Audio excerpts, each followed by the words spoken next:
a grabar la sesión para compartirles después. Y voy a... me parece que ya. Chicos, por favor, ¿me confirman si se ve la pantalla para iniciar? Listo. Gracias, doctor. Muchas gracias. Entonces, chicos, empezamos con el tema de la semana 4, que son trastornos hemodinámicos. ¿Sí? Empezamos entonces. Ay, y eso. ¿Por qué no se aparece? Ah, mm,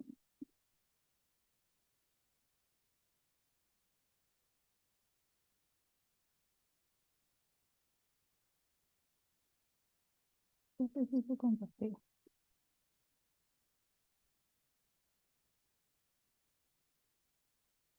Ya, bueno, en fin, empezamos, chicos. Los temas que vamos a desarrollar hoy día son los trastornos hemodinámicos. Específicamente nos vamos a evocar a, lo que, a la definición, a la fisiopatología del edema, ¿no? Del derrame, los trastornos asociados a la alteración de la hemostasia, ¿no? La hemostasia también normal, y algunos cuadros clínicos ya patológicos como el CID, el embolismo, el infarto y el shock, ¿ya? Y los tipos de shock. Entonces vamos a empezar, chicos, recordando una célula, ¿no? Ustedes saben que una célula permanece viable, permanece viva, porque este va a tener diferentes mecanismos que la van a mantener así, ¿no? Principalmente los mecanismos que la mantienen viva va a ser la nutrición y el aporte de oxígeno, ¿no? Ustedes saben que la irrigación a una célula le va a aportar nutrientes y también le va a aportar oxígeno, que es necesario para la respiración, ¿no? Entonces, si es que una célula se encuentra adecuadamente irrigada, adecuadamente nutrida, oxigenada, pues este va a tener una vida sana, ¿no? Si es que va a haber alteración en estos mecanismos que mantienen la vida, mantienen viable a una célula, pues la célula va a morir, ¿no? Va a sufrir una apoptosis, va a sufrir una isquemia tal vez por falta de aportes y va a terminar con la muerte celular, ¿no? Entonces, principalmente para que una célula se mantenga viva es la necesidad de los aportes nutricionales y el aporte oxigenatorio. Y a la vez también la salida de los desechos de las células que son potencialmente tóxicos hacia el exterior, ¿no? Por medio de la sangre desoxigenada que se va a ir hacia el circuito del corazón y los pulmones para que se mantenga en una homeostasia, ¿no? Entonces así se mantiene una célula viva. Entonces van a haber diferentes mecanismos que van a preservar el equilibrio de una célula, ¿no? Cuando hablamos, chicos, y esto como un recordatorio de lo que seguramente han hecho en fisiología, ¿no? Cuando hablamos de un equilibrio, en el caso, por ejemplo, de un equilibrio hídrico, estamos hablando que la cantidad o el líquido que se encuentra a nivel intravascular tiene que ser, tiene que ser equilibrada, ¿no? Valga la redundancia, por ciertas presiones, ciertos factores de los propios vasos, factores externos que van a mantener la presencia de lo líquido en los diferentes compartimentos, ¿no? Entonces, si ustedes recuerdan, ¿no? Por fisiología, nosotros decimos que el líquido que se encuentra, ¿no? En el canal intravascular va a estar definido por las fuerzas. ¿Qué fuerzas? Pues 4 fuerzas, ¿no? 2 de ellas son anuladas porque tienen valor igual a 0, pero las principales van a ser la fuerza hidrostática, la fuerza que está determinada por el flujo o el volumen sanguíneo, la fuerza que ejerce este volumen sobre las paredes de los vasos, y la otra fuerza importante que es la presión osmótica, o también conocida como oncótica, o también como coloidosmótica. Y esa presión la va a dar principalmente las proteínas, ¿no? Y dentro de esas, el que cubre un mayor porcentaje, casi un 50%, viene a ser la albúmina, ¿no? Entonces, estas van a ser las fuerzas que van a mantener la presencia de líquido dentro del canal intravascular. Si es que por algún motivo estas fuerzas se alteran, pues va a haber una salida de este líquido, alterando el equilibrio, ¿no? No solamente, ¿no? Mantener este equilibrio hídrico va a ser gracias a estas presiones, sino que también van a haber otros factores, otros determinantes que van a ayudar a mantener el equilibrio. ¿Y cuáles son? También viene la gran función que cumple el endotelio. El endotelio es el epitelio que va a recubrir los vasos sanguíneos, ¿no? Es una sola capa de células, si recordarán, planas que se encuentran recubriendo los vasos, ¿no? Es la capa más externa. Este es el epitelio de los vasos, que se llama endotelio. La integridad de este endotelio también va a determinar que los líquidos se mantengan cada uno en sus compartimentos, ¿no? Además de, también tenemos otro determinante, ¿no? Dentro del equilibrio hídrico que vienen a ser los vasos linfáticos.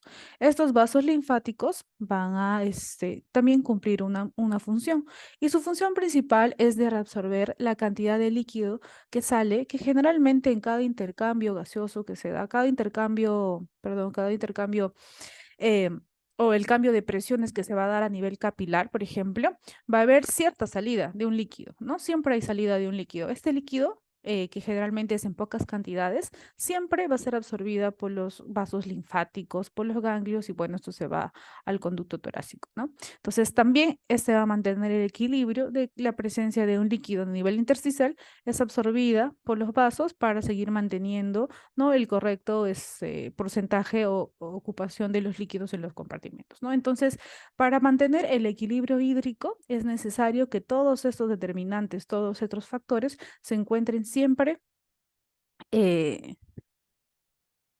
pásame un ratito. Ya, ok. Entonces, estos factores van a determinar que siempre se mantenga el equilibrio hídrico, ¿no? Si es que va a existir una alteración a cualquiera de estas presiones, entonces vamos a llegar a la definición del edema. ¿Y cómo se va a definir el edema? El edema va a ser la presencia de líquido a nivel intersticial. Ese va a ser el edema. Cuando estamos hablando de la presencia de líquido a nivel intersticial, no vamos a estar hablando de edema, pero si es que este líquido se va a acumular a nivel de las cavidades, vamos a llamarlo como derrame.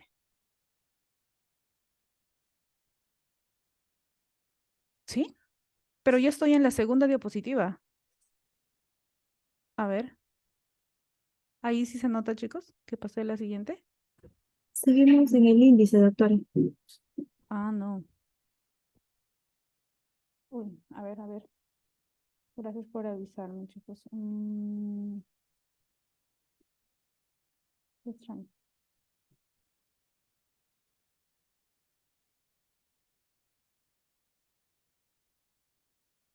Ahora sí ven, chicos, las otras diapositivas. Sí, doctora, edema, ¿me ha puesto? Sí, edema. Ah, sí, sí. Ah, ya, disculpen, ¿qué era pasado? Tal vez es mi internet. Bueno, entonces este era el gráfico, chicos, para que se quede, porque siempre el gráfico es más importante que las letras. Este era el cuadro que les hablaba de las determinantes o los factores que ayudan a mantener el equilibrio hídrico, ¿no? Las presiones, la presión hidrostática, la presión oncótica, los vasos sanguíneos, los vasos linfáticos y el endotelio, la pared endotelial, ¿no? Todo esto va a permitir, ¿no? Que se presente en una persona el equilibrio hídrico. Si es que ese se encuentra alterado, ya estamos hablando de edema. Y justo les decía que el edema se debe definir como la presencia de líquido a nivel intersticial. Si estamos hablando de tejidos, se va a denominar edema. Y si es que estamos hablando de cavidades, es decir, si es que hay una extravasación de líquido hacia las serosas, ¿no? A las cavidades torácicas, abdominal, va a denominarse derrame, ¿ya? Para que recuerden, ¿no? La distribución, ustedes saben que el líquido en el cuerpo humano va a representar el 60%, ¿no? Y dentro de ellos, a nivel intracelular, va a estar el 40%, a nivel extracelular el 20%, y como notarán, a nivel del intersticio solo es el 15%, y en el plasma solo encontramos un 5%. Entonces, el aumento de la presencia de líquido, ya sea por cualquier etiología a nivel intersticial, si este aumenta, se le va a denominar edema. Y el edema va a presentarse de diferente manera, ¿no? Puede ser de forma local, ¿no? Por ejemplo, aquí en la mano, que solo se encuentra a este nivel, y la presencia de líquido, al presentarse en un lugar diferente a su ubicación normal, va a crear el aumento de volumen, el aumento del tamaño en el órgano donde se presente, ¿no? En este caso en la manito, ¿no? Entonces vemos de que la presencia de edema a nivel de la mano es un aumento de nivel, un aumento de volumen, ¿no? Se nota que hay una coloración brillosa porque también es una característica y generalmente, ¿no? Dependiendo, puede llegar a tener también cierta temperatura, que generalmente es mayor temperatura de lo normal, ¿no? No solo se va a presentar de forma local, sino también podemos encontrar que ya puede abarcar, en este caso, como son extremidades, ¿no? También va a depender mucho del factor que se encuentra alterado, ¿no? Este tipo de compromisos mayores, generalmente es cuando ya hay un compromiso por pérdida de proteínas, ¿no? Entonces, aquí podemos ver de que ha sido, el edema se está presentando en las extremidades, pero también podemos hablar de cuadros mucho más comprometedores, que es el anasarca, ¿no? El anasarca viene a ser el edema generalizado que se presenta a nivel de todo el cuerpo, ¿no? A nivel tisular, como también puede presentarse a nivel de cavidades, ¿no? Por ejemplo, este paciente presenta citis, además que presenta edema a nivel de las extremidades.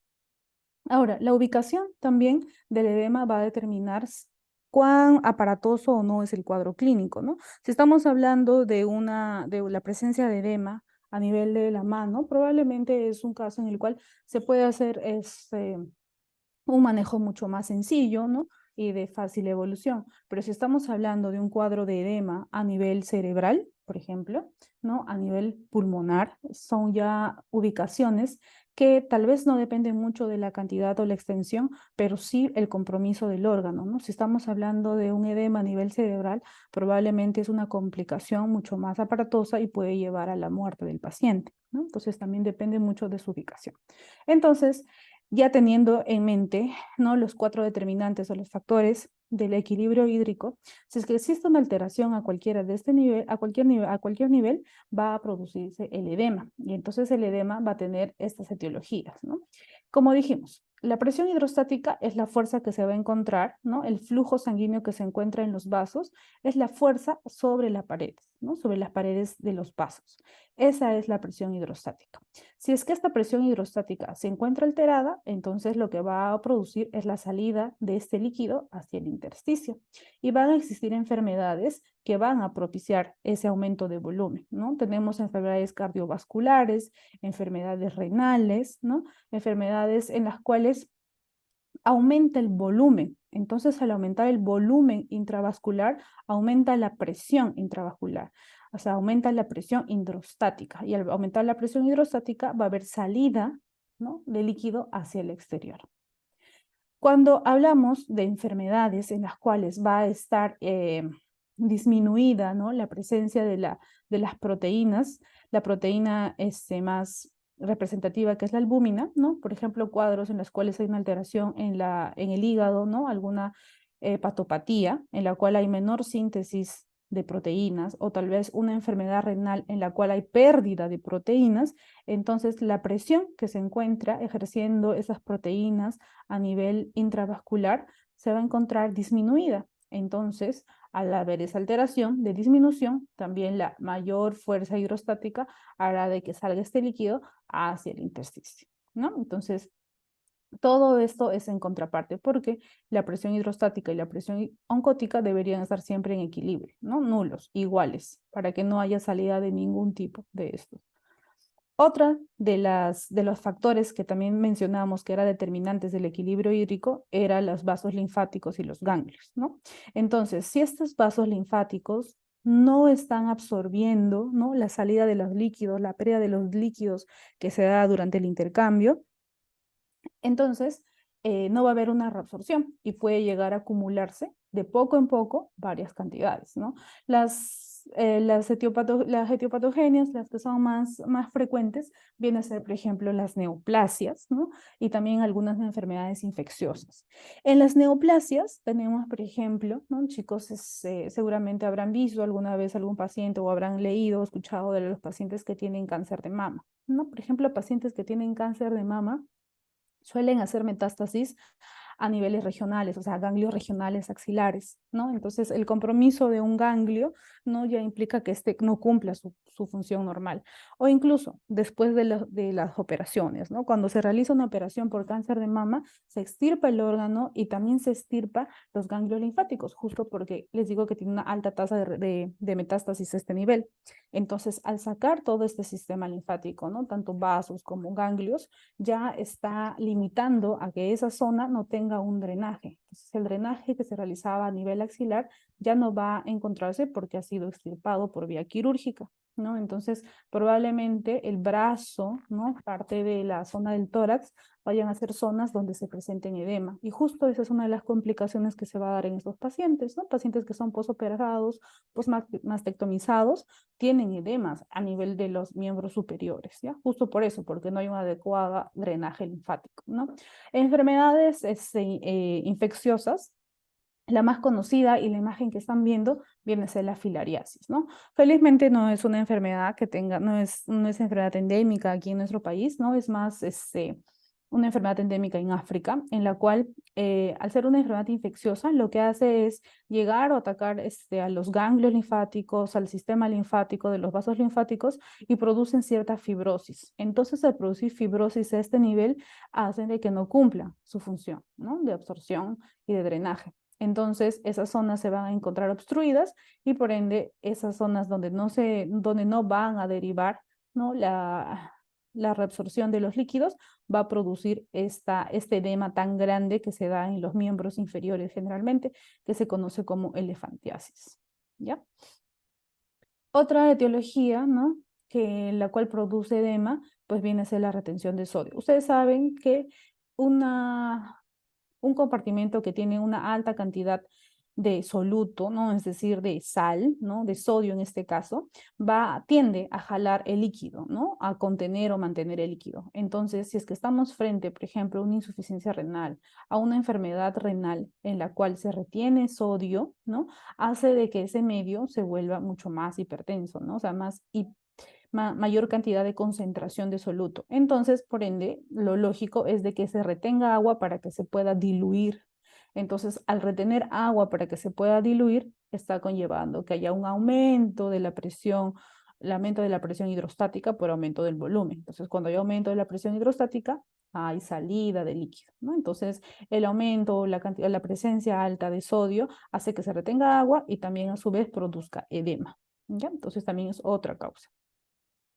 ¿Y cómo se va a observar el edema a nivel macroscópico, a nivel lectoscópico, ¿no? Como lo habíamos visto anteriormente, ¿no? Los depósitos pueden ser a diferentes niveles, por ejemplo, a nivel subcutáneo, a nivel intraparenquimal, acá como en el cerebro, como en los pulmones, o también a nivel de las cavidades, ¿no? Su presentación suele ser diferente. Cuando lo vemos a nivel subcutáneo, ¿no? Como se observa aquí en esta paciente, lo que vemos inicialmente es el aumento del volumen, ¿no? Si es que es un tejido que normalmente no había líquido y si es que ahora existe líquido por la extravasación de este líquido a este nivel, entonces va a haber un aumento de tamaño, es decir, un aumento de volumen. Se va a ver mucho más grande, entre comillas, se va a ver hinchado, ¿no? Así se ve el edema. Entonces va a haber un aumento de volumen. Al ser presente, ¿no? El líquido en esta zona, entonces tiene esa coloración o tiene esa brillosidad, porque es líquido, es agua, ¿no? Es agua lo que se encuentra aquí en este tejido. Entonces, por eso se ve esa coloración brillante y también tiene una característica de ser depresibles, ¿no? Se toca y se deprime o se hunde el tejido, ¿no? Entonces, así se va a ver en la ectoscopía o en la macroscopía. Mientras que en otros órganos, por ejemplo, en órganos internos, también se ve exactamente lo mismo, ¿no? Vemos acá un tejido cerebral, el cual se ve que las neuronas, ¿no? El parénquima está hinchado, ¿no? Entonces, normalmente no se ve así. Los surcos se ven como que menos espacio entre ellos porque lo que ha habido es un aumento del volumen. Lo mismo, ¿no? Es el parénquima cerebral en el cual ha habido extravasación de líquido y lo que hace es aumentar el volumen. Es por eso que se ve mucho más grande, más hinchado, la disminución de los surcos se ven menos tenues, perdón, más tenues porque va a haber una eliminación porque todo está lleno de líquido, ¿ya? Y también como ven, se ve brillante, ¿ya? Tiene ese aspecto brillante por la concentración de líquido. Y a nivel microscópico, lo que vamos a ver es la presencia de este líquido y generalmente, ya sea a nivel pulmonar, a nivel cerebral, si le hacemos una biopsia a esta zona, lo que vamos a ver es que en el tejido, ¿no? En el parénquima normal, vamos a encontrar la presencia de esta sustancia, que es una sustancia rosada, es decir, una sustancia eosinófila, ¿no? Que es homogénea. Eso es lo que vamos a encontrar, ¿no? A cualquier nivel, es lo que vamos a encontrar, la presencia de este líquido. Y justo es eso, pues, ¿no? La extravasación de líquido de las zonas a zonas donde no deberían estar. En este caso, el pulmón, esto es un espacio alveolar y el espacio alveolar no debería estar ocupado por nada, ¿no? Porque aquí se da el intercambio gaseoso. Los alveolos deberían estar vacíos porque ahí está la presencia del oxígeno para que se pueda intercambiar con los neumocitos. Entonces, lo que vemos ahora es la presencia de los alveolos, pero que se encuentran ocupados por un líquido eosinófilo, ¿no? Homogéneo. Esa misma presentación la podemos encontrar también en el cerebro, si es que le veríamos una biopsia del tejido subcutáneo, también lo podríamos ver aquí. La presentación en las cavidades es mucho más ectoscópico, más que microscópico, porque acá se va a detener en cavidades como por ejemplo la torácica o en la cavidad abdominal, ¿no? El líquido se va a acumular, ¿no? Es presencia exacta de líquido en estas zonas. Eso con lo que respecta a edema. Ya, el siguiente punto, que viene a ser hiperemia y congestión, también viene, estos dos son términos que a veces se maneja de manera similar y sí, pueden tener una expresión clínica similar, ¿no? Porque va a ser aumento de volumen, ¿no? Los dos son aumento de volumen, pero van a tener una fisiopatología diferente y también una significancia diferente, ¿ya? La hiperemia, para que lo recuerden, lo he representado de color rojito y la congestión de color azul, y esto tiene un porqué. La hiperemia, por favor, quiero que lo relacionen, ¿no? Con el aumento de volumen, sí, pero es un aumento de volumen, pero eso es a nivel arteriolar. ¿Ya? Estamos hablando de sangre oxigenada. Y ustedes saben que la sangre oxigenada lo representamos de color rojo, ¿ya? Para que lo recuerden. La hiperemia viene a ser un proceso activo, ¿no? Y siempre lo relaciono con las personas que hacen ejercicio. ¿Por qué? Ustedes saben que cuando se realiza ejercicio, ¿no? Nosotros hacemos un sobreesfuerzo muscular, ¿no? Entonces, tomemos como ejemplo el músculo. El músculo es un órgano que cuando se realiza ejercicio va a tener la necesidad de haber mayor irrigación en esa zona, ¿no? Es decir, que va a haber mayor afluencia de sangre a ese músculo porque es el que está quemando más, ¿no? Porque el que necesita más energía, ¿no? Entonces es la zona donde va a llegar. En esa zona o en ese órgano que necesita esto va a llegar mucho más cantidad de sangre, pero sangre oxigenada, ¿no? Entonces por eso le digo que es un proceso activo, pero se limita a que solamente la sangre oxigenada, ¿no? Eso a nivel arteriolar. Y al ser una sangre oxigenada, ¿no? La coloración que adoptan estos tejidos viene a ser un color rojo, ¿ya? Por eso les digo que se acuerden con situaciones de ejercicio, ¿no? Para que se acuerden que es activo, que es arteriolar y la coloración es roja, ¿ya? Cuando ustedes hacen ejercicio tienden a ponerse rojitos, ¿no? Entonces por la gran demanda que está solicitando los músculos o los órganos que están realizando esa actividad, ¿ya?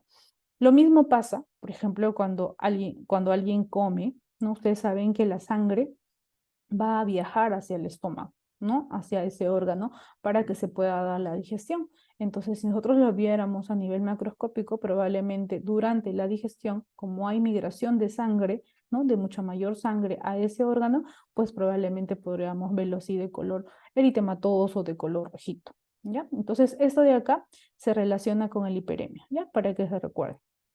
La congestión viene a ser también el aumento del volumen, pero este aumento de volumen se va a dar porque hay una dificultad en la eyección, en la salida de la sangre venosa, ¿ya? Es decir, el órgano no va a poder, va a haber una congestión venosa, el órgano se va a llenar de la sangre venosa o la sangre desoxigenada porque hay una alteración, ya sea una obstrucción a nivel venoso por un trombo, una insuficiencia de las válvulas, de las venas, ¿no? Que hace que la sangre se siga manteniendo en ese órgano. Entonces, como no hay una salida adecuada, ¿no? De la sangre venosa, de la sangre desoxigenada, ese órgano se va a llenar de sangre, ¿no? Pero esta sangre es una sangre venosa. Y ustedes saben que la sangre que se encuentra contaminada o la sangre desoxigenada se representa de color azul, ¿no? Entonces, Eso es lo que vamos a ver en la expresión clínica, por ejemplo, en los pacientes que tienen dificultad respiratoria, ¿no? Pacientitos, por ejemplo, esto es un neonato que probablemente tiene un distrés respiratorio, que cuando se encuentra complicado, ¿no? Llega a ser cianosis, que es el término de la coloración que se va a ver en el tejido, ¿no? Muy diferente a esta coloración rojiza. Este va a ser un proceso pasivo, ¿ya? Porque hay una dificultad o una insuficiencia del retorno venoso, ¿no? Entonces, al acumularse esta sangre, la coloración que se va a ver en los órganos es una coloración azulada. Y si es que yo digo que la sangre que se está quedando en este órgano es una sangre desoxigenada, una sangre contaminada, entonces no es una sangre que aporte oxígeno. Entonces probablemente si el paciente se mantiene y no desobstruye, ¿no? Ese retorno venoso, probablemente puede llegar a causar isquemia y posteriormente puede llegar a causar necrosis, ¿no? Entonces todo eso va a causar en el estado de una congestión. Además, si estamos hablando de que hay un aumento, ¿no? Del volumen venoso, entonces va a haber un aumento en esos vasos, ¿no? Un aumento de volumen y al haber un aumento de volumen, aumenta la presión hidrostática. Y si aumenta la presión hidrostática, también puede llevar a que se dé edema, ¿no? En esas zonas. Entonces, para que lo recuerden, chicos. Hiperemia lo asociamos con el deporte, para que se acuerden que es un proceso activo, que está asociado con la sangre, con la acumulación de sangre, pero que es sangre oxigenada, sangre arterial. Y los tejidos tienen esa coloración rojiza o eritematosa, ¿ya? Mientras que la congestión es todo lo contrario, es un proceso pasivo, ¿no? Hay una dificultad del retorno venoso, por ende, el órgano aumenta en volumen, pero aumenta en volumen venoso. Y como es venoso, ¿no? Desoxigenado, ¿no? La coloración que adoptan los tejidos es una coloración azulada, ¿ya? Y si es que es prolongado, no se da solución a ese estado, entonces puede llegar a producir isquemia, necrosis y también puede producir edema, ¿ya? Eso en hiperemia y congestión. Entonces, en su expresión, tanto macroscópica como microscópica, en el caso más frecuente, que es el caso del hígado, vamos a ver una congestión pasiva, ¿no? Crónica, y el hígado va a tener pues las dilataciones de los vasos, ¿no? Porque dijimos que los vasos no tienen retorno venoso y se empieza a dilatar y empieza a contener más sangre, ¿no? Entonces estos empiezan a dilatar. Y dijimos también de que si es que se mantiene en el tiempo, ¿no? Alrededor de estos vasitos, como no llega la sangre oxigenada, pues empiezan a producir isquemia, necrosis y aquí hay muerte celular, ¿no? Es por eso que los órganos, que en el órgano, en este caso el hígado, que tiene una congestión pasiva crónica, se le dice que tiene un aspecto de nuez moscada, por la coloración que se asemeja a este fruto, ¿ya?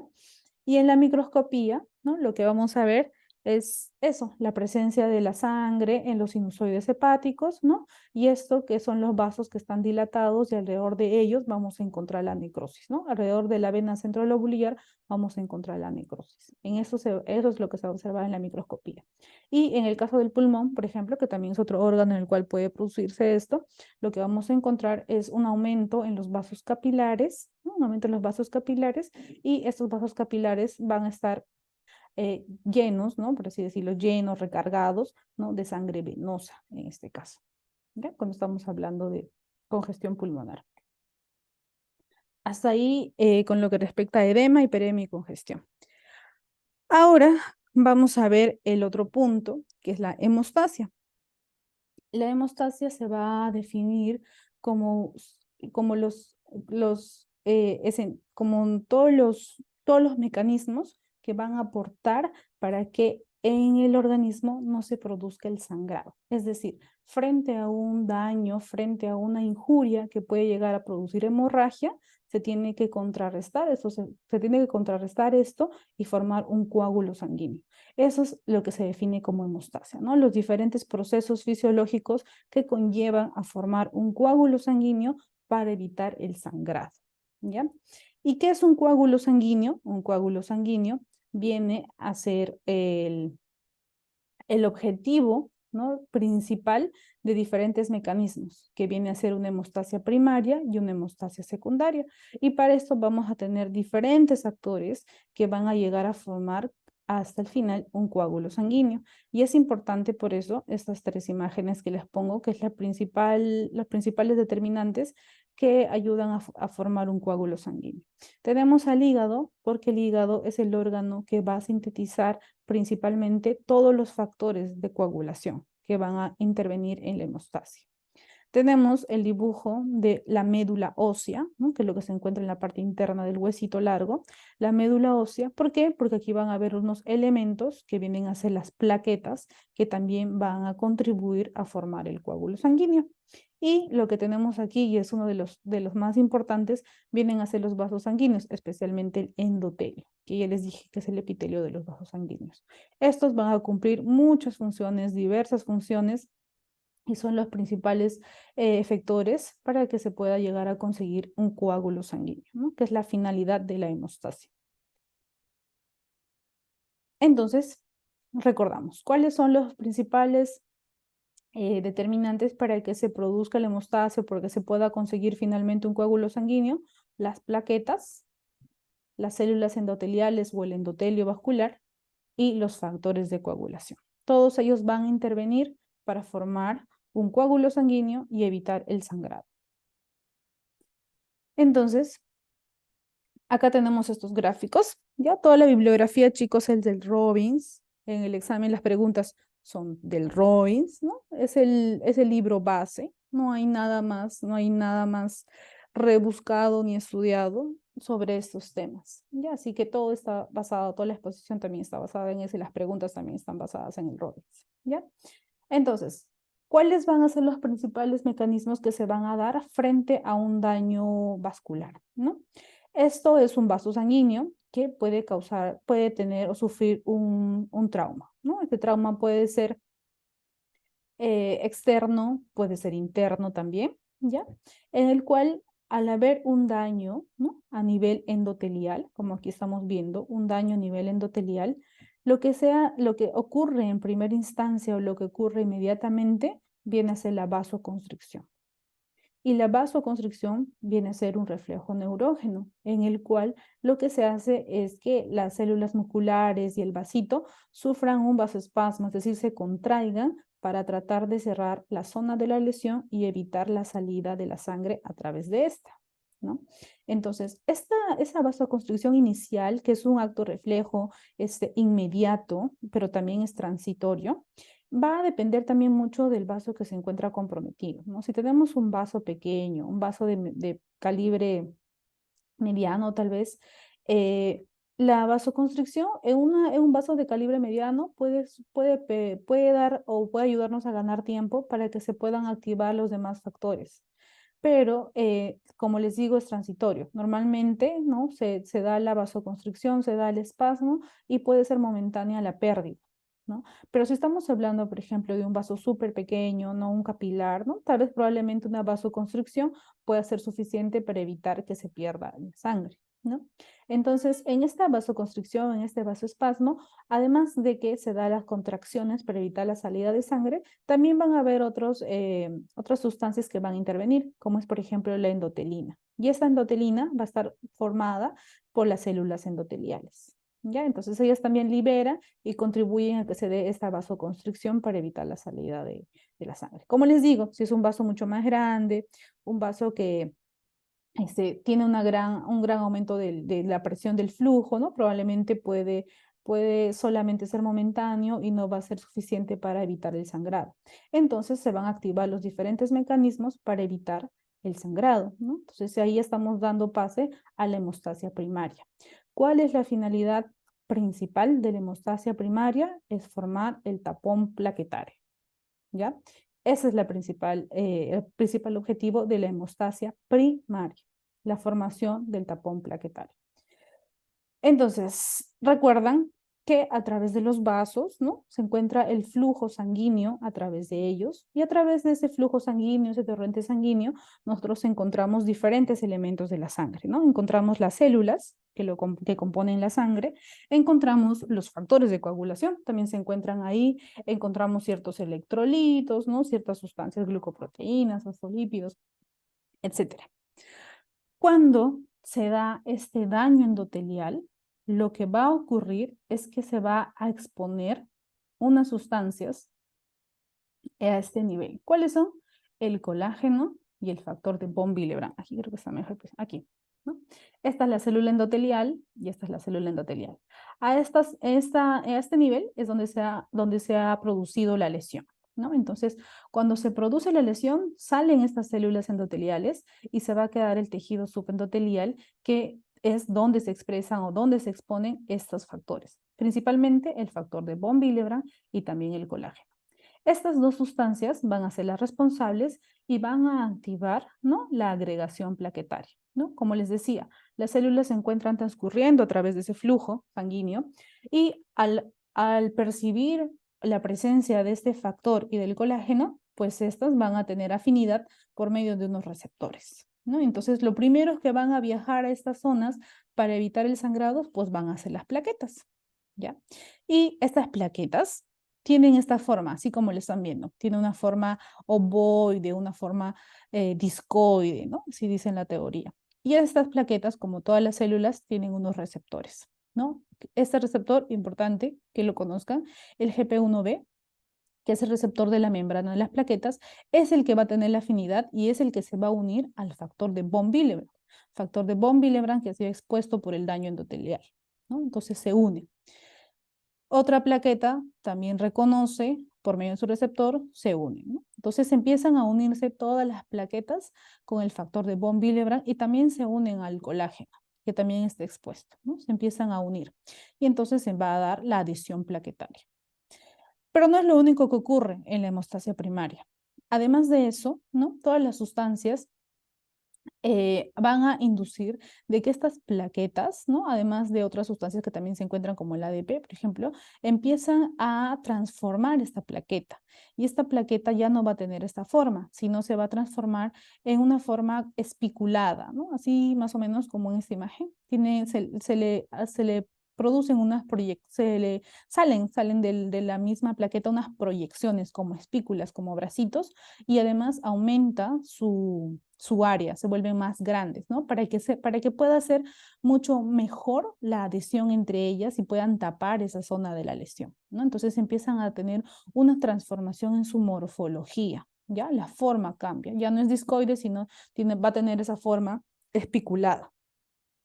Además de eso, además de que están transformándose las células, están cambiando las células, también va a haber una activación de unos gránulos. Las plaquetas van a tener unos gránulos en su interior. Y estos gránulos, ¿no?, principalmente se van a empezar a liberar, que es el tromboxano A2. Y este es un potente también que produce agregación plaquetaria, ¿no? Activación y agregación plaquetaria, junto con el ADP. Entonces, a medida que van transformándose las plaquetas y se van eliminando estas sustancias como el tromboxano A2, se estimula mucho más la adhesión plaquetaria y empiezan a migrar las plaquetas que se encuentran aquí en el torrente sanguíneo, ¿no?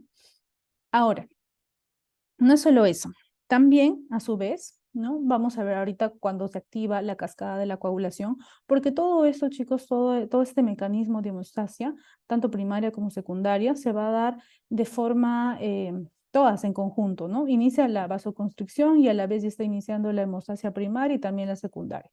Y vamos a ver que algunos residuos que se van a encontrar o algunas formaciones de la hemostasia secundaria van a intervenir, como es el fibrinógeno, que va a aumentar la afinidad todavía más de las plaquetas para que se sigan juntando y sigan formando el tapón plaquetario. Y esta plaqueta ya transformada también tiene otro receptor. Y este receptor va a aumentar más todavía su afinidad cuando estos cambian y cuando se activa con el fibrinógeno, ¿ya? Este receptor se va a unir al fibrinógeno, que es el receptor GP2B3A, se une el fibrinógeno y estas a su vez hace de que entre las plaquetas se una, ¿ya? Entonces va a haber agregación plaquetaria, ¿ya? Entonces se van a agregar entre ellas. Y eso va a constituir el tapón plaquetario, ¿no? Ya se unieron a la zona donde se encontraba el factor de von Willebrand, ya se unieron entre ellas, entonces van a formar un tapón plaquetario. Y esa es la finalidad de la hemostasia primaria, formar un tapón plaquetario.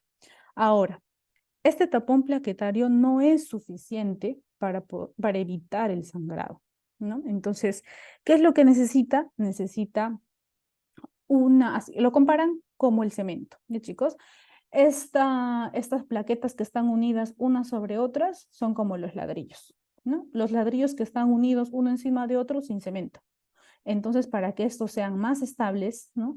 Necesitan una sustancia que los adhiera más y que los vuelvan insolubles y los vuelvan unidos, ¿no? Entre ellos. Entonces, esa sustancia que es el cemento viene a ser, viene a ser el fibrinógeno. ¿Ya?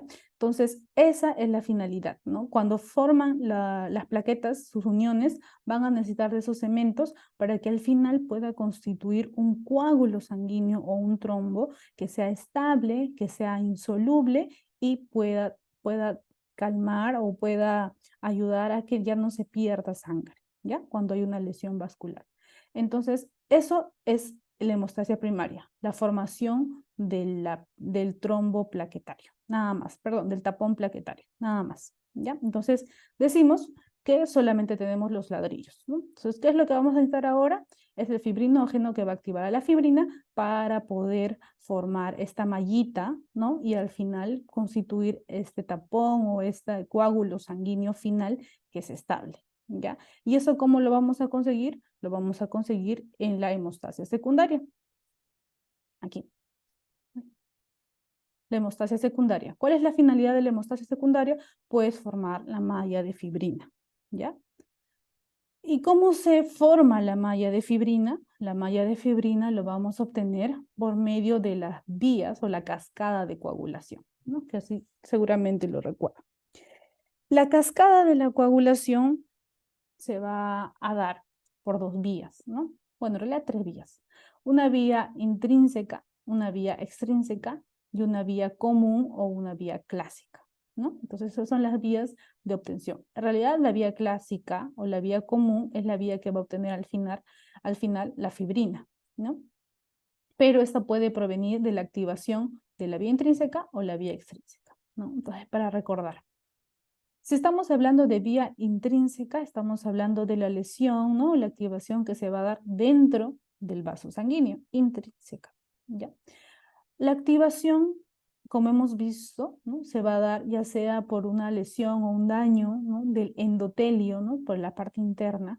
Puede ser alguna activación de algún microorganismo, ¿no? Que puede llegar y dañar el endotelio. Cualquier activación a nivel del endotelio va a producir la activación del factor 12. El factor 12, como les dije, los factores de coagulación se van a encontrar ahí, nadando ahí suspendidos, ¿no? En el torrente sanguíneo. Entonces, cuando hay una lesión o un daño, hace de que este factor 12 se active, ¿ya? Una vez activado este factor 12, lo que va a ocurrir es que a su vez va a producir la activación del factor 11. Y el factor 11, a su vez, va a producir la activación del factor 9, ¿no? Hasta ahí. Este factor 9 se va a unir a las diferentes sustancias que se encuentran ahí en el medio, principalmente el calcio, que es un electrolito súper necesario, además que también es un factor de coagulación, otra sustancia que es la calicreína y los fosfolípidos de carga negativa, que se van a encontrar también aquí a través del flujo sanguíneo. Todos estos se van a unir con el factor 9 que ha sido activado. Y este a su vez se va a unir al factor 8 que se encuentra activado, que te lo voy a decir quién lo activa. ¿Ya? El factor 8 activado. Todos estos factores van a formar el primer complejo enzimático. ¿Ya? ¿Quiénes conforman el primer complejo enzimático? El factor 9 activado, el 8 activado, la calicreína, el calcio y el fosfolípido. ¿Ya? Este complejo enzimático es súper importante porque todos ellos van a activar al factor 10. ¿Y cuál es la importancia del factor 10? Pues activar al fibrinógeno. ¿Ya?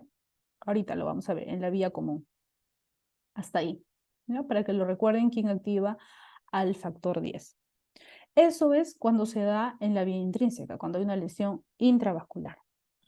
Cuando estamos hablando, ¿no? De una lesión extrínseca, o sea, de la vía extrínseca, la lesión que puede ser a nivel tisular, ¿no? Tal vez. Todos ya habíamos visto que cuando hay una lesión, lo que se va a exhibir va a ser el factor tisular y también dijimos el colágeno, ¿no? Que son las sustancias subendoteliales. Entonces, cuando hay una lesión a este nivel, lo que va a ocurrir, esta exposición del factor tisular, es que este unido al factor 7 el factor tisular va a activar al factor 7, ¿no? El factor tisular activa el factor 7 y se vuelve el factor 7 activado. Entonces, en este medio teníamos el factor 7 activado con el calcio que también lo encontrábamos, junto con este factor tisular van a formar también otro complejo, ¿no? Es más corto. Forman el complejo, el segundo complejo enzimático, formado por el factor tisular, el factor 7 activado y el calcio que encontramos en el medio. Esto es importante, ¿por qué? Porque esto va a activar también el factor 10, ¿ya? Lo activa. Entonces, la finalidad, ya sea por la vía intrínseca o por la vía extrínseca, es activar el factor 10. ¿Por qué? Porque el factor 10 tiene una importancia. ¿Cuál es su importancia?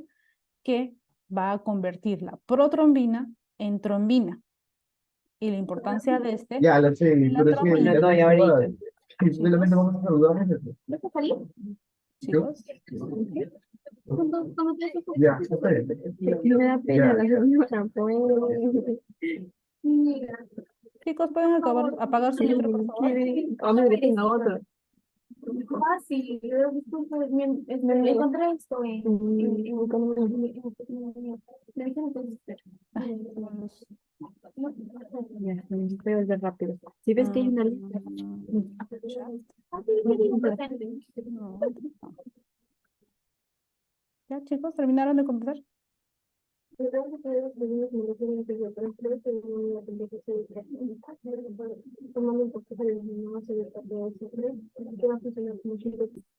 Ya, ya lo silencié.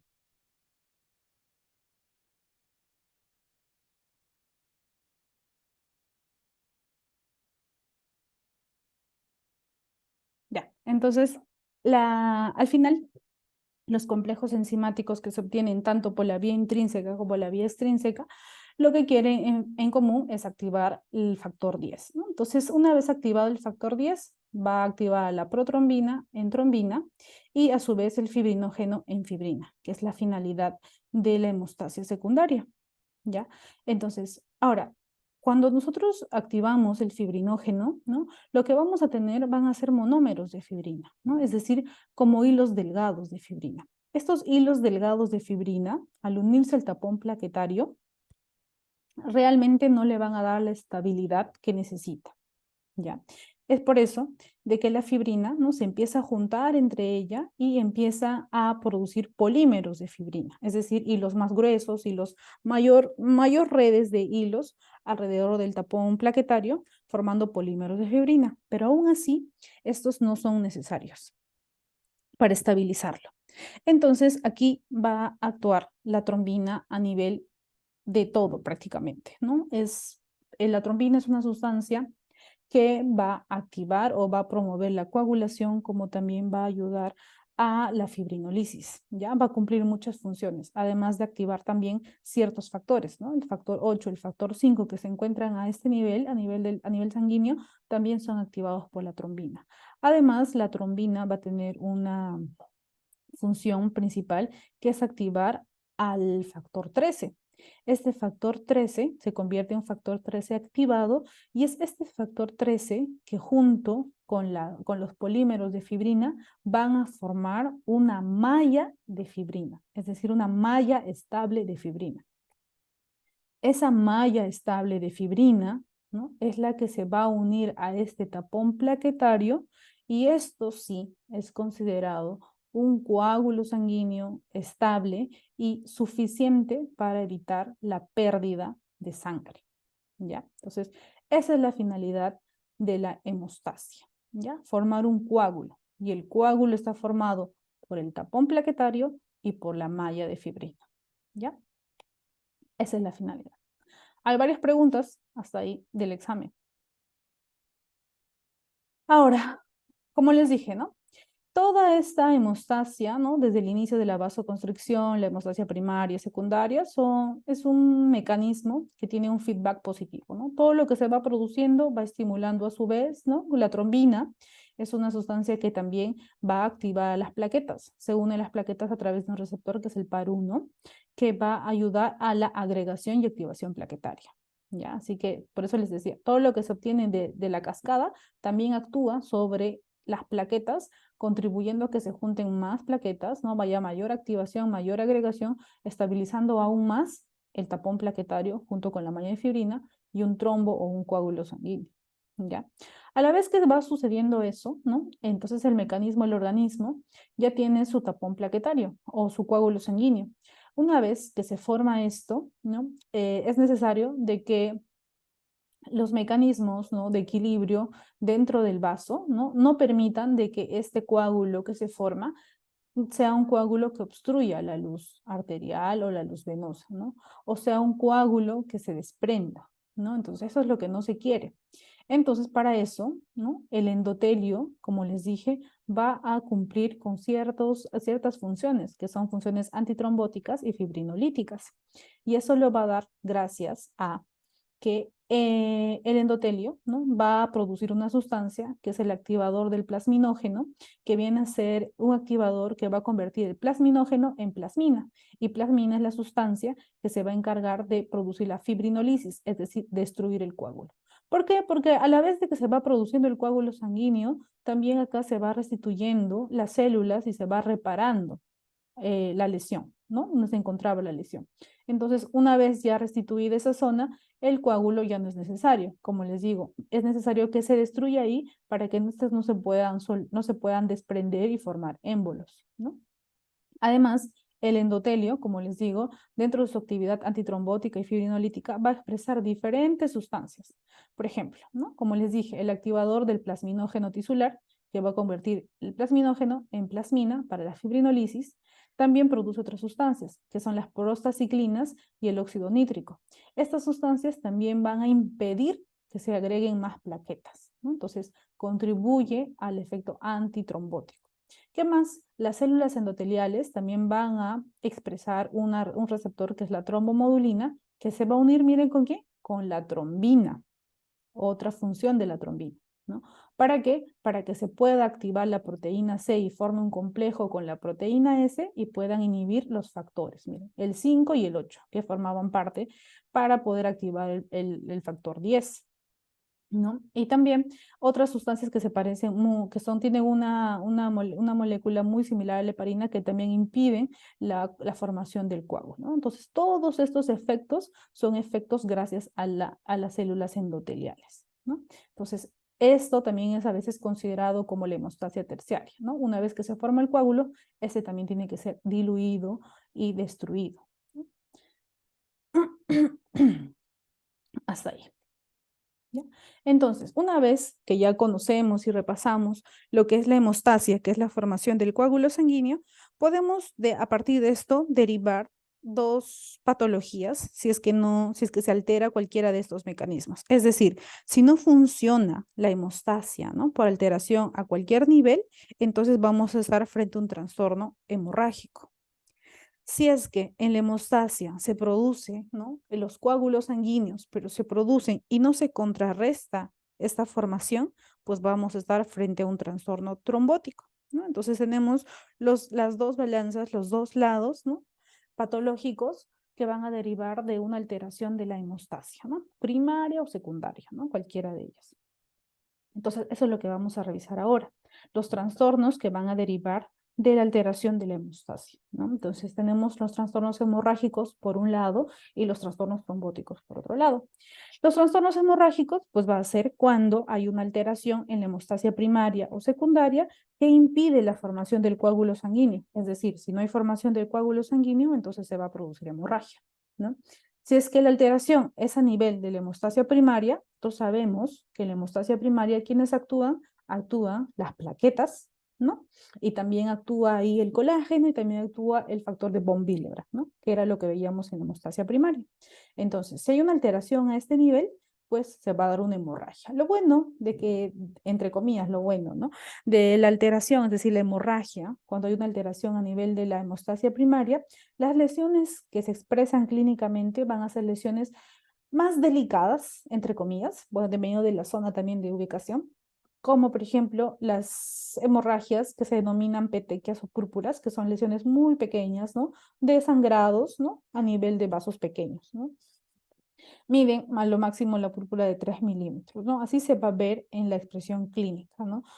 Generalmente, ¿no? Los defectos que hay, defectos si hay una alteración en el factor de von Willebrand es genéticos, generalmente. Defectos plaquetarios si tenemos alguna enfermedad linfoproliferativa, tal vez porque hay un defecto de las plaquetas, ¿no? Tal vez se vuelven neoplásicas o tal vez hay poca producción de plaquetas, ¿no? Que pueden conllevar a que no se forme el tapón plaquetario, ¿no? Entonces va a ser una alteración hemorrágica, pero a nivel de la alteración de la hemostasia primaria, ¿no? Y esa es su expresión. Y les decía que va a depender mucho de la ubicación, porque si estamos hablando de la piel, su expresión clínica es en petequias, púrpuras, ¿no? Pero si es que es a nivel cerebral, por ejemplo, ¿no? Las lesiones pueden ser pequeñas, sí, pero la ubicación a este nivel, pues sí, su expresión clínica es mucho más aparatosa, ¿no? Puede conllevar a convulsiones, puede llevar a diferentes daños neurológicos, incluso la muerte, ¿no? A pesar de que son pequeñas. Si es que estamos hablando una alteración a nivel de la hemostasia secundaria, entonces estamos hablando una alteración en los factores de coagulación, ¿no? Y dijimos que el órgano que producía los factores de coagulación era el hígado. Entonces, si es que hay una hepatopatía, ya sea alcohólica, nutricional, alguna enfermedad directa que afecte el hígado, ¿no? Puede haber una alteración en la producción de estos factores de coagulación y por ende no va a haber una adecuada cascada de coagulación y no se va a formar la malla de fibrina, entonces puede llevar a que se presente sangrado a diferente nivel. Cuando hay una alteración en la hemostasia secundaria, generalmente la expresión clínica sí ya es un poco mayor, ¿ya? Porque se puede empezar a acumular sangre en ciertas zonas, como por ejemplo en las articulaciones puede haber presencia de sangre, ¿no? O sea, el sangrado ya es mayor, ¿no? No está tan limitado, es mayor, es más grande. ¿No? Acá que se va a denominar hemartros, o también puede estar acá a nivel de los tejidos tisulares, ¿no? Produciendo hematomas, o también, miren a este nivel, ¿no? A nivel cerebral. Este sangrado que ya es de mayor volumen, ¿no? Eso sí causa la muerte del paciente, ¿no? Miren, ha hecho una desviación de línea media y probablemente el paciente le lleva a la muerte mucho más rápido, ¿no? Eso es a nivel de la hemostasia. ¿Qué más? Nosotros dijimos que para la hemostasia habían diferentes factores. Ya mencionamos los factores de coagulación, mencionamos las plaquetas y el otro determinante, recuerdan que eran los vasos, ¿no? Cuando tenemos una alteración a nivel de los vasos, ¿no? Si es que estamos hablando de vasos grandes, bueno, pues eso sí es mucho más severo, ¿no? Es mucho más trágico. Una alteración a nivel de un vaso grande, como por ejemplo la aorta, ¿no? Tal vez ilíacas, tal vez mesentéricas, son vasos tan grandes que puede llegar a producir la muerte en pocos minutos en un paciente, ¿no? Si es que hablamos de vasos pequeños, pues probablemente podemos llegar a ver este tipo de lesiones, ¿no? Hematomas que se pueden coleccionar a nivel de la piel, a nivel del músculo también, y otras lesiones que alteran, por ejemplo, como son las vasculitis, que son lesiones directas de los vasos, ¿no? Que son daños a los vasos, que por su insuficiencia puede llegar a producir, pues, lesiones, ¿no? Hemorragias, que se denominan, esta es una enfermedad, que es una enfermedad vasculítica, que es autoinmune, ¿no? Va a depender mucho de la etiología, puede ser autoinmune, puede ser infecciosa también, ¿no? Así que también hay afección a nivel de los vasos, ¿no? De los 3 factores determinantes que hablamos inicialmente. Eso eran los trastornos hemorrágicos, ¿no? Cuando hay una dificultad para formar coágulos. Pero si ahora estamos hablando, ¿no? De la otra contraparte, que era la alteración, ¿no? En la cual no se producía la lisis del trombo, ¿no? La, la destrucción del trombo o del coágulo sanguíneo formado, estamos hablando de los trastornos trombóticos, ¿no? La trombosis es una entidad en la cual hay una formación acelerada de trombos sanguíneos o coágulos sanguíneos que no son destruidas. Y estas van a tener una implicancia porque estos se van a complicar con la formación tal vez de trombos, perdón, de émbolos o tal vez de zonas donde se produzca isquemia, ¿no? Por la gran cantidad de trombos, ¿no? Que pueden ocluir la luz arterial, ¿no? Entonces, así como mencionamos que había una triada, ¿no? Para la hemostasia, aquí en la trombosis también hay una triada, que es la triada de Virchow, ¿no? Y es generalmente lo que mencionamos, ¿no? Para que se produzca una trombosis tiene que haber daño endotelial, ¿no? Como dijimos, el endotelio, ¿no? El endotelio tenía una función antitrombótica, una función fibrinolítica. Si es que eso es en un medio normal, ¿no? Esa es la hemostasia, ese es el equilibrio. Pero si es que estamos frente a enfermedades, ¿no?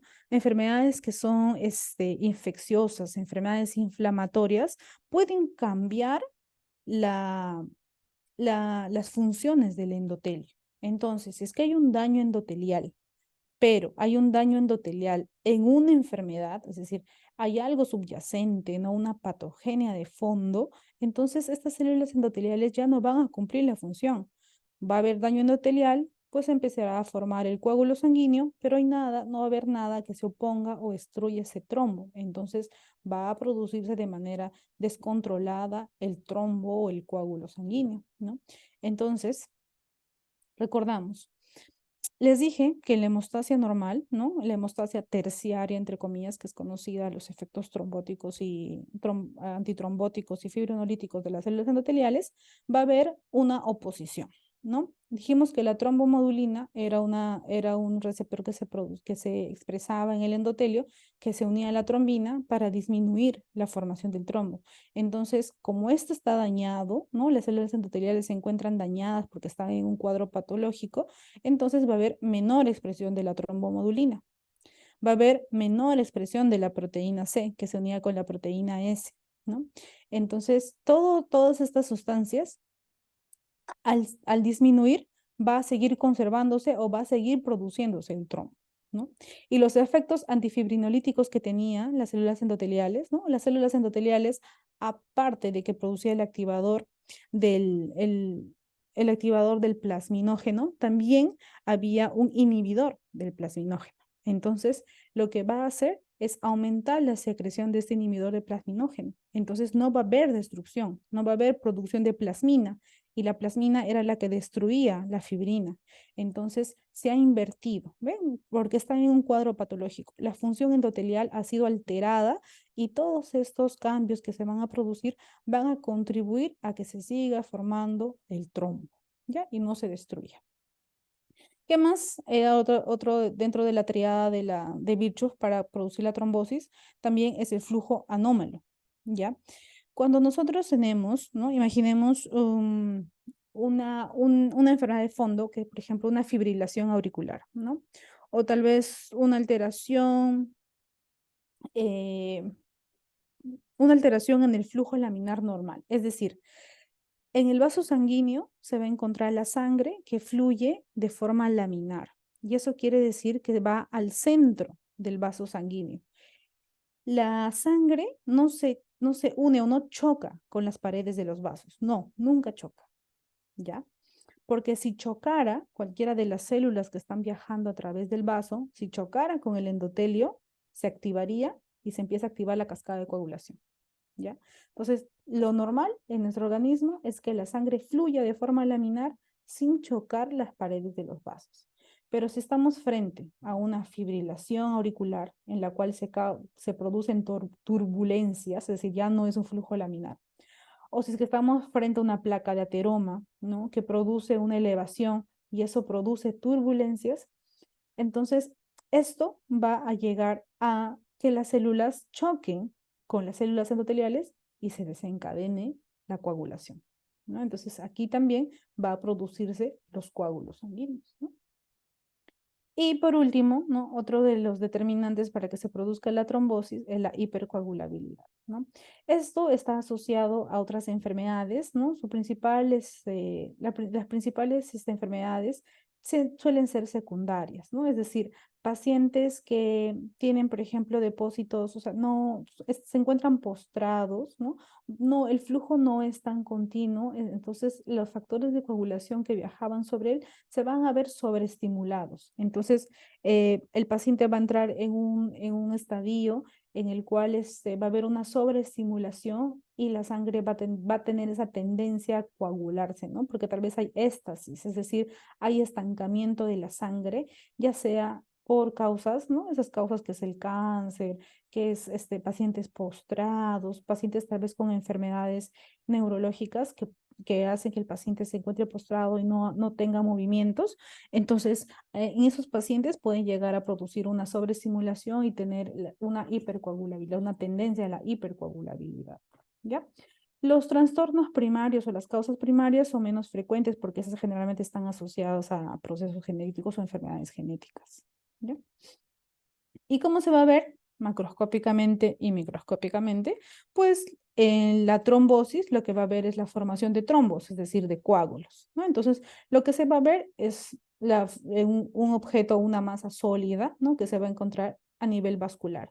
Un trombo se puede formar en cualquier parte de un vaso sanguíneo, ¿ya? Entonces, lo que se va a ver es, de acuerdo a la zona donde se encuentra, se va a ver el diámetro, se va a ver incluso la forma, ¿no? Si tal vez nos encontramos a nivel de una bifurcación, podemos encontrar un trombo que va a tener esa forma, ¿no? Entonces, la forma, el tamaño va a depender del vaso donde se encuentre y va a ser una masa sólida, violácea, porque recuerden que todo esto es sangre, ¿no? Y en la microscopía, lo que vamos a ver es que un trombo o un coágulo va a iniciar en la zona donde se ha producido el daño arterial, ¿no? Si es que no se ve que está iniciando o naciendo de este vaso, significa que es un émbolo, que viene de otro lado, ¿no? El trombo nace en este vaso. Y en este vaso lo que vamos a ver en la microscopía es la formación de unas líneas de fibrina, ¿no? Una malla de fibrina, ¿no? Junto con el tapón plaquetario. Y estas líneas blanquecinas que se encuentran en esta sangre, todo lo que es rojo, los glóbulos rojos, se van a denominar líneas de Sen o líneas de sangre. ¿Ya? Las líneas de sangre. Esto se ve en la microscopía, ¿no? Ahora, el trombo va a tener una evolución. A veces, como les dije, pueden llegar a ocluir todo el vaso.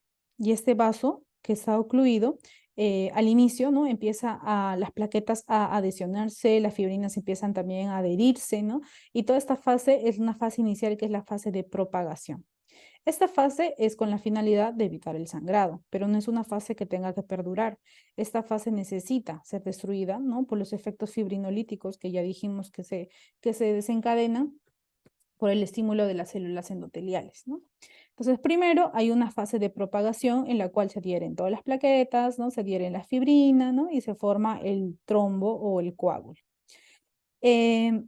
Como les dije, hay el riesgo, se corre el riesgo de que este trombo se suelte, ¿no? Se libere y pueda formar un émbolo, ¿no? Es decir, este coágulo se suelta, ¿no? Y viaja a través del torrente sanguíneo y eso se denomina émbolo. Puede producir un émbolo. O lo otro es de que acá, como ven, hay pequeños huecos, entre comillas, luces, ¿no? Que vienen a ser el efecto fibrinolítico, ¿no? Que está produciendo el trombo, ¿no? Por efecto de las células endoteliales y se empieza a disolucionar, ¿no? Se tiene que desorganizar este trombo porque tiene que desaparecer para que siga el flujo sanguíneo, ¿no? Y luego de la disolución de este trombo, ¿no? Por esos medios va a haber una recanalización, es decir, se diluye y otra vez el canal vascular vuelve a ser puede recorrer el flujo sanguíneo normalmente, ¿no? Entonces, esa es la evolución normal de un trombo sanguíneo o un coágulo sanguíneo. ¿Ya? Esto es tema, chicos, un tema de seminario, solo van a detallar cada uno en sus grupos con sus docentes. Para mencionarles nada más que la coagulación intravascular diseminada es un síndrome, ¿no? Es secundario, ¿no? A una complicación patológica primaria, ¿no? En la cual hay una sobreestimulación, ¿no? Hay una respuesta exagerada, ¿no? De los vasos a formar coágulos sanguíneos, ¿no? Y estos pueden ser por infecciones, principalmente gram positivos, que son las bacterias que van a desencadenar con mayor frecuencia un CID. El cáncer también son las células que pueden producir una coagulación vascular intravascular diseminada, las obstétricas también, y otros trastornos vasculares pueden inducir, ¿no? Como les dije, afectar a las células endoteliales para que se desencadene una serie de efectos protrombóticos y se produzcan los coágulos a diferente nivel, ¿ya? El paso adicional a esto es que estos trombos esta respuesta tan desacelerada, ¿no? No está controlada, produce de que se gasten los factores de coagulación, se gasten las plaquetas y llegue a producir en su contraparte una hemorragia por la disminución de los insumos, ¿no? Eso es lo que ocurre en un CID, ¿no? Entonces, eso es lo que pasa. La exposición endotelial, ¿no? Ya sea por un organismo, ya sea por un traumatismo, ¿no? Expresa o expone el factor tisular y eso hace de que se activen la cascada de coagulación, se activen las plaquetas, ¿no? Y se empiece a formar los coágulos, ¿no? O sea, es decir, el paciente se va a encontrar en un medio procoagulante, ¿no? Un paciente que tiene una infección urinaria, ¿no? como ejemplo una infección urinaria, un foco infeccioso a nivel urinario que no es controlado por medio de los antibióticos y este organismo se disipa a través de todo el vaso, ¿no? Por todo el cuerpo, la presencia de esta bacteria, ¿no? Lo que hace es, ¿no? Imaginemos el E. coli, ¿no? Lo que va a hacer esta bacteria es a todo nivel, como ya se encuentra a todo nivel, ¿no? Estimula en todos los vasos y a la vez que está estimulando en todos los vasos se va a empezar a producir los trombos, tanto así que se desgasta y después de gastar todos los factores de coagulación y todas las sustancias que contribuyen a la formación del coágulo, se empieza a desgastar todo y ya lo que va a ocurrir es un sangrado, ¿no? Eso es lo que va a ocurrir en el CID, ¿no? De un estado protrombótico, procoagulante, va a pasar a un estado hemorrágico, ¿no? Por desgaste de los elementos de la coagulación. Eso es lo que ocurre en un CID, ¿ya? Su expresión clínica, ¿no? Esta es una expresión clínica, pero ya en la fase hemorrágica, ¿no? Aquí cuando hay una hemorragia en la piel, porque tal vez es un paciente que ya su reconteo de plaquetas es mínima, ¿no? De una trombocitopenia, y se va a expresar en forma de hematomas, en forma de hemorragia, ¿no? En esta biopsia lo que se puede llegar a ver es que los vasos tienen una gran cantidad de trombos, ¿no? Probablemente una enfermedad infecciosa y todos los vasitos vamos a encontrar trombos, los trombos que son sobreestimulados por la presencia de este agente infeccioso, ¿no? Es lo que se va a ver en la microscopía. Aquí también, esto es un vaso y lo que encontramos en el vaso es un trombo, igual que aquí, un trombo, ¿no? Entonces todos los vasos han sido activados y se está produciendo un coágulo. Aquí también, dentro del glomérulo. Eso lo van a profundizar en su seminario. Ay, ¿qué eres? A ver, ya estamos a tiempo. El otro punto viene a ser la embolia, y ya se los mencioné, ¿no? La embolia viene a ser el desprendimiento de un coágulo sanguíneo que va a viajar a través del torrente sanguíneo, ¿no? Y este puede ser de diferentes consistencias, ¿no? Puede ser sólido, puede ser líquido o también puede ser gaseoso, ¿ya? Entonces el émbolo se le va a definir como cualquier masa que se va a encontrar en el canal intravascular alejado de la zona de origen, ¿no? Estamos hablando si en una zona se ha producido un coágulo sanguíneo, un trombo, y ¿no? Tal vez no ha sido estable, o tal vez es un paciente que maneja altas presiones, se desprende el coágulo sanguíneo y va a viajar a través de los vasos hasta tal vez llegar a una zona en la cual el diámetro del vaso es mucho menor al diámetro del coágulo, ¿no? Suelto, es decir, menor al diámetro del émbolo. Entonces, lo que va a ocurrir en esa zona es la obstrucción total del vaso. Y al obstruir totalmente el vaso, puede llegar a producir isquemia, ¿no? Necrosis y la muerte celular y la muerte del órgano, ¿no? Eso es lo que va a ocurrir. Esa es la importancia del émbolo, ¿no? Que puede llevar a esa complicación, ¿no? De muerte de un órgano, muerte de un tejido, muerte también de un paciente, si es que se va a encontrar, por ejemplo, en zonas como a nivel cerebral, ¿no? Son muy frecuentes. Pacientes que tienen placas de ateroma, pacientes que tienen infarto, ¿no? Que producen esas turbulencias y llegan a producir émbolos, viajan a través de la circulación, llegan a la arteria cerebral media, produce su émbolo, ¿no? Isquemia, muerte cerebral, ¿no? Eso es lo que generalmente ocurre. Esa es la importancia del émbolo.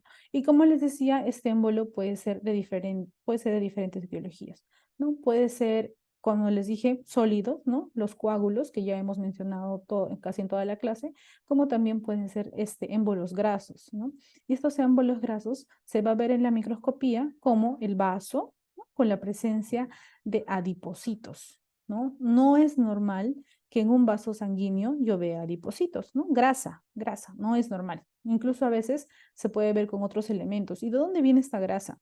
Generalmente, ¿no? Pacientes que han sufrido fracturas, ¿no? Fractura de fémur, que es un hueso grande, ¿no? Una fractura de fémur, se desprende la médula ósea. Saben que la médula ósea está formada por tejido adiposo y tejido hematopoyético, se desprende y puede llegar a obstruir vasos mucho más pequeños, ¿no? En este caso, ¿no? Es un paciente que, generalmente pacientes ancianas que sufren fracturas, ¿no? Caídas y sufren fracturas de cadera, se suelta, ¿no? El émbolo graso, ¿no? Y puede llegar hasta zonas como el cerebro, como les dije, produciendo aquí una isquemia, produciendo necrosis y muerte del paciente, ¿no? Otro ejemplo en los cuales también puede haber inoculación de grasa en el torrente sanguíneo es, por ejemplo, en las cirugías que se realizan como las liposucciones, ¿no? Se saben que entra un canal que empieza a extraer con mucha fuerza la grasa de una manera como una complicación, se puede ingresar esa grasa hacia los vasos que se encuentran, ¿no? Entonces, ese vaso puede estar contaminado o inoculado con grasa y esta grasa va a viajar a través del torrente sanguíneo y llega generalmente hacia los pulmones y ahí producen una embolia grasa, ¿no? Es una causa también frecuente, ¿no? Generalmente ya llegan para hacer necropsia en sus pacientes y lo que se encuentra es un émbolo graso a nivel pulmonar, ¿ya? ¿Qué otro tipo de émbolos también podíamos encontrar? Los de estado gaseoso, ¿no? Y eso, sí, seguramente alguna vez han visto, ¿no? Ustedes saben que cuando se aplica una inyección intramuscular o intravenosa, ustedes saben que cuando se aplica, siempre hay que botar el excedente, ¿no? Se asegura de que no haya aire cuando se inocula, ¿no? La, la jeringa. Y eso es porque puede causar un émbolo gaseoso y producir muerte también, porque esta burbuja de aire se mezcla y puede llegar a obstruir de la misma manera que obstruye el sólido o el gaseoso en zonas vasculares de menor diámetro, puede llegar y producir una obstrucción y produce exactamente lo mismo, ¿no? Por eso es que siempre se asegura eliminar la cantidad de aire, que necesariamente tiene que ser mucho mayor a la que se puede ir tal vez en una inyección, que en una inyección no pasa de 1 cc, ¿no? Tienen que ser mayores hasta 500 cc para que pueda producir una embolia gaseosa en realidad.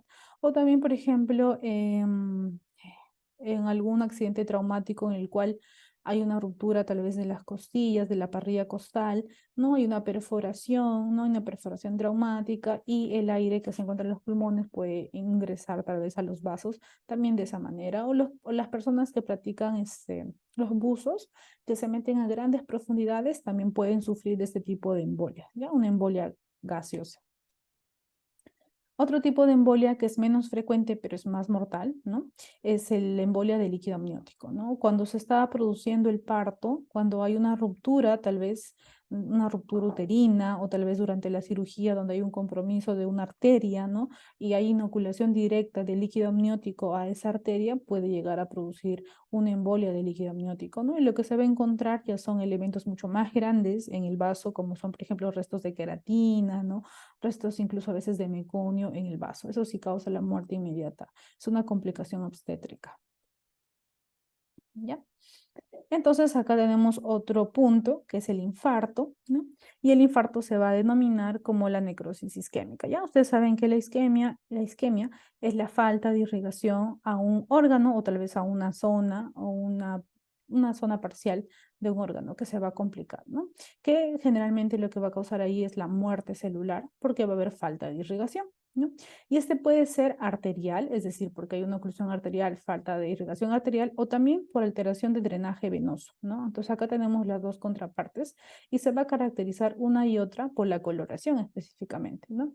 Cuando estamos hablando de un infarto en la cual hay una obstrucción del drenaje venoso, no tenemos como ejemplos más representativos, por ejemplo, el ovario, tenemos también los testículos, que van a ser órganos que sí, el intestino también, que van a ser órganos que tienen una doble circulación. Al tener una doble circulación, si encontramos una obstrucción a un nivel, ¿no? Generalmente va a haber otro que va a querer irrigar en forma paralela.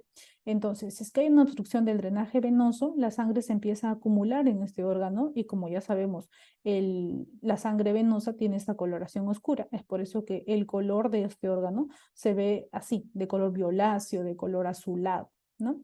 Pero es un órgano que todavía tal vez puede ser salvado porque tiene una circulación colateral. Por eso tiene esa coloración, ¿ya? Porque todavía tiene una doble circulación que lo puede salvar de la muerte del órgano, ¿no? Mientras que las oclusiones arteriales sí son más aparatosas porque órganos que son, por ejemplo, mucho más sólidos y que solo tienen una vía, ¿no? Una vía de irrigación, cuando se obstruye esa vía de irrigación, ¿no? Generalmente que tienen esa disposición, limitan totalmente, ¿no? La irrigación arterial es totalmente limitada, ya no llega, y en esta zona es donde se produce la zona de la muerte celular o la necrosis isquémica, ¿no? Y esta coloración es se evidencia claramente que en esta zona no ha llegado la irrigación, ¿no? Porque es de una coloración pálida, coloración blanquecina comparada con las otras zonas, ¿no? Porque recuerden que aquí están las venas, las arterias arciformes que se encuentran en cada esquina y cada una de ellas irriga una parte, ¿no? Del riñón.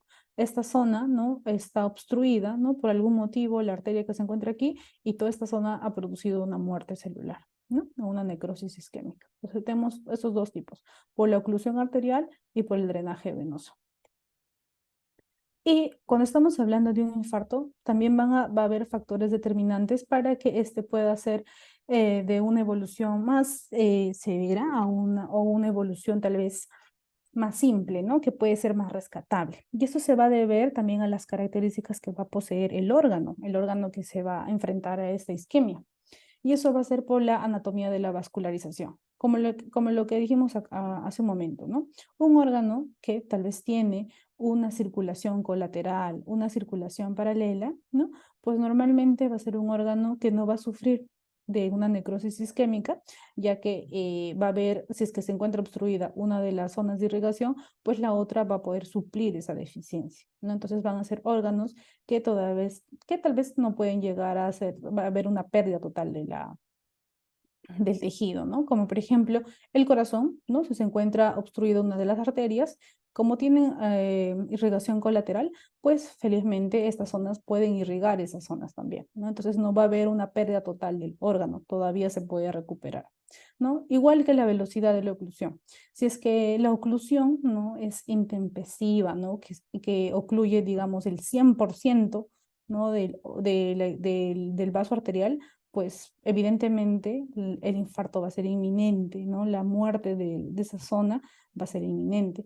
Pero si es que hablamos tal vez de una oclusión, la velocidad de la oclusión empieza en un 5%, en un 10%, un 20%, le da tiempo a que el órgano pueda crear una circulación colateral o incluso que el órgano se acostumbre al menor aporte de oxígeno, ¿no? Menor aporte de flujo sanguíneo. Entonces también eso contribuye a que el órgano no se pierda totalmente, ¿no? Entonces es importante también la velocidad de la oclusión. Otra cosa también que es importante es la vulnerabilidad de los tejidos. Es decir, no es lo mismo que limitar la irrigación a una neurona que a las células musculares, ¿no? Si estamos hablando de que es una isquemia o un infarto a nivel cerebral, pues obviamente en minutos, sabemos que de 3 a 4 minutos es el tiempo máximo que puede encontrarse una neurona sin irrigación, pues si es que pasa ese tiempo, definitivamente va a conllevar a la muerte celular, ¿no? De las neuronas. Mientras que, por ejemplo, las células musculares tienen una vulnerabilidad, son más sostenibles, ¿no? Tal vez entre 20 y 30 minutos, estos pueden todavía soportar la falta o la deficiencia de los nutrientes o la oxigenación, ¿no? Entonces es muy diferente también la calidad o la susceptibilidad de los tejidos frente a la isquemia, ¿no? Definitivamente esto va a conllevar a la muerte del paciente y tal vez todavía a salvar el órgano, ¿no? Por la calidad de los tejidos. Y bueno, obviamente también la hipoxemia, ¿no? Es de la misma manera, ¿no? Si es que encontramos una zona de, por ejemplo, acá en el corazón, ¿no? En el miocardio, una pequeña zona donde se encuentra limitada la oxigenación de estos tejidos, pues sí es pequeña, ¿no? La zona de la hipoxemia, todavía la función o lo que conlleva la contractibilidad del músculo, de la premuscular del corazón, va a continuar. Mientras que si es que tenemos una gran área, ¿no? De zona de hipoxemia, pues obviamente esto va a terminar en una falla cardíaca porque el compromiso es mayor, ¿no? La hipoxemia es mayor. Entonces esos van a ser los determinantes para un cuadro severo o leve de un infarto, ¿no? A cualquier nivel. Y ahora pasamos al shock, ¿ya? Que el shock ya es el último tema. Y el shock o choque se va a definir como la insuficiencia respiratoria, es decir, cuando, como dijimos al inicio en la primera diapositiva, ¿no? Una célula se mantiene viable, se mantiene con vida porque va a tener el suficiente aporte, ¿no? Circulatorio que le lleva nutrientes, como también le lleva el oxígeno, ¿no? Entonces, en un estado de shock, lo que va a haber es una insuficiencia respiratoria a nivel celular, ¿ya? Y esto va a ser causado, ¿por qué? Porque tal vez a la célula le llega menos cantidad de oxígeno O tal vez la célula se va a encontrar en un medio en el cual le demanda mayor cantidad de oxígeno y no lo tiene, o tal vez porque esta célula está usando inadecuadamente el oxígeno, ¿no? Cualquiera sea estas tres etiologías que conllevan a que la célula tenga una disminución del oxígeno, esta célula va a entrar en un estado de hipoxia celular, ¿no? Cuando esta célula se encuentra en un estado de hipoxia celular, todavía es un cuadro reversible, ¿no? Esta insuficiencia respiratoria puede ser todavía reversible, se puede salvar a la célula.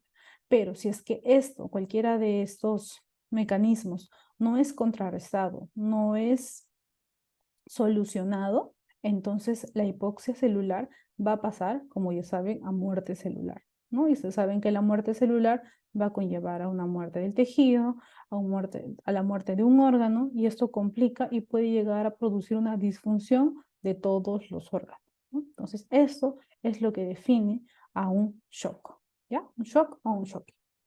Ahora, el shock va a tener diferentes tipos, ¿no? El principal y el más frecuente es el shock distributivo, ¿ya? Eso para que se acuerden. Es el más frecuente y dentro de esto va a tener a su vez tres tipos de shock. Y dentro de estos, el shock séptico también es el más importante y es el más frecuente, ¿no? Acá tenemos dentro del shock distributivo, que viene a ser porque hay una vasodilatación periférica, es decir, va a haber un aumento en la permeabilidad de los vasos, un aumento de la permeabilidad vascular, ¿no? Y esto se va a dar porque, si es que hay un shock séptico, esto es porque hay una respuesta, pero es una sobrerespuesta, ¿no? Una sobrerespuesta frente a un microorganismo patógeno, ¿ya? Y esto va a ser mediado por el sistema inmune, ¿no? Es una sobrerespuesta.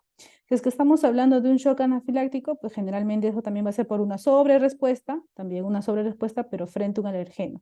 ¿Mediada por qué? Por la hipersensibilidad tipo E, ¿no? Y el otro tipo, que es el menos frecuente, que es el shock neurogénico, ¿no? Y esto se va a dar porque hay una pérdida del tono simpático. O sea, cuando tenemos un traumatismo vértebromedular, ¿no? Por ejemplo, en casos de envenenamiento también, en esos casos se produce un shock neurogénico porque hay una pérdida del tono simpático, ¿ya? Entonces, esos tres tipos son los tipos del shock distributivo, que es el más frecuente, ¿no? El shock hipovolémico creo que es el más conocido, ¿no? Y esto va a ser porque va a haber una disminución del volumen, ¿no? Una pérdida del gasto cardíaco, una disminución del volumen intravascular. Y generalmente se da porque en casos de hemorragia, ¿no? En casos también de deshidratación severa, ¿no? O en casos también cuando se forma un tercer espacio, es decir, es que hay un edema generalizado también, ahí también se puede producir un shock hipovolémico, ¿no? Hipo menos volemia, ¿no? Menor volemia, disminución de la volemia.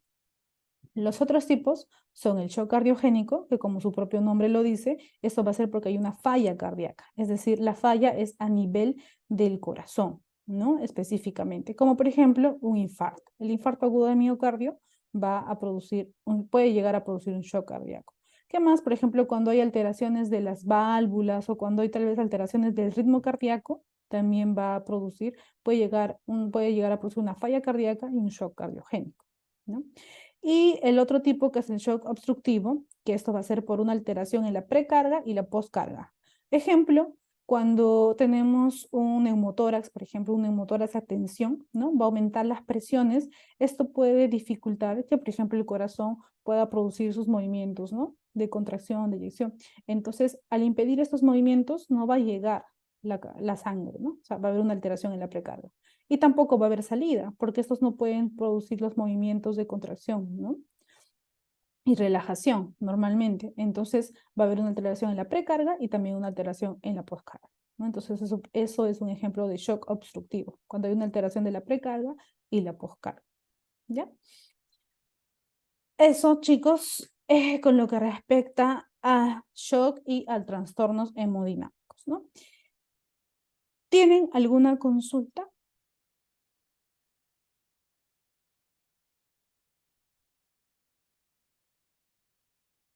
Parece que no. Entonces, chicos, los dejo. Les voy a